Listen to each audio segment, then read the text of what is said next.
No a teraz už ideme teda k Pánková spomínanému. Už stále na vás myslím, takže tým pádom mi to aj ide z úst. Dobré ráno. Sme veľmi radi, že ste prišli. A ešte vo vzťahu k takej príjemnej veci, ako je rozprávka. Nebudeme sa rozprávať o tom, ako rozprávka vzniká, ale ako vzniká hlas k tej rozprávke.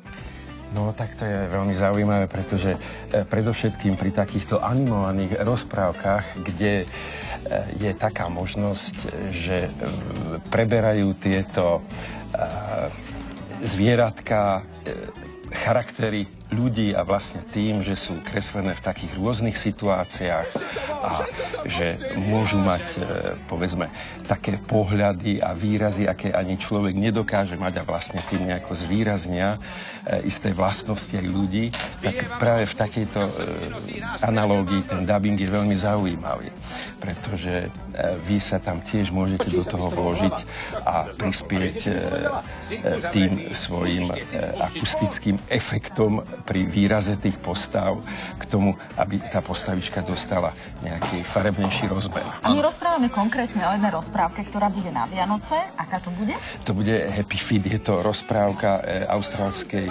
produkcie, rozprávka, ktorá dostala v roku 2007 Oscara a vlastne mala úžasný ohlas u publika detského aj u dospelých ľudí. Má aj posolstvo. Má aj také, áno, povedal by som, že aj také aktuálne, aj ekologické posolstvo. A no, myslím si, že je to veľmi dobrý výber, že sa majú diváci naozaj na čo tešiť. Ale je to ťažšie? Akože je to ťažšie dabovať rozprávku než živého herca? Predsa len, samozrejme, pri tej rozprávke tiež asi človek dostane ten pôvodný anglický podklad.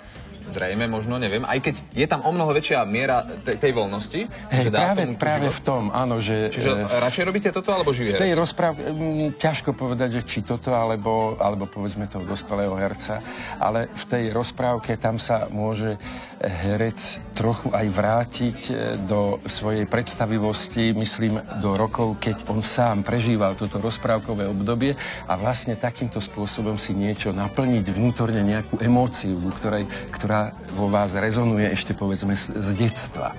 Viete, že je to, povedzme, a u tej dospelej postavy, samozrejme, je to ohraničené charakterom tej postavy a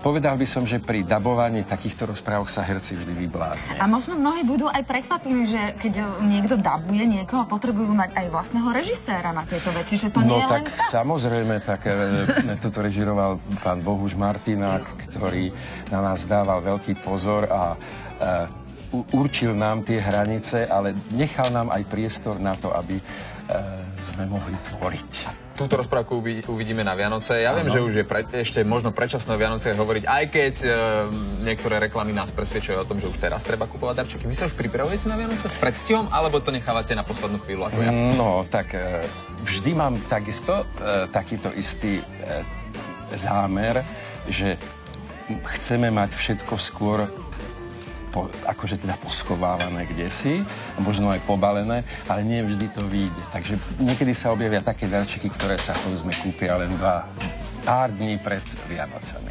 Pár dní pred Vianocami, darčeky. No a my máme pre vás také prekvapenie, vzhľadom na to, že vy ste dabovali rozprávku, tak my vám ju teraz pustíme. Tak to sa teší. Dobré ráno.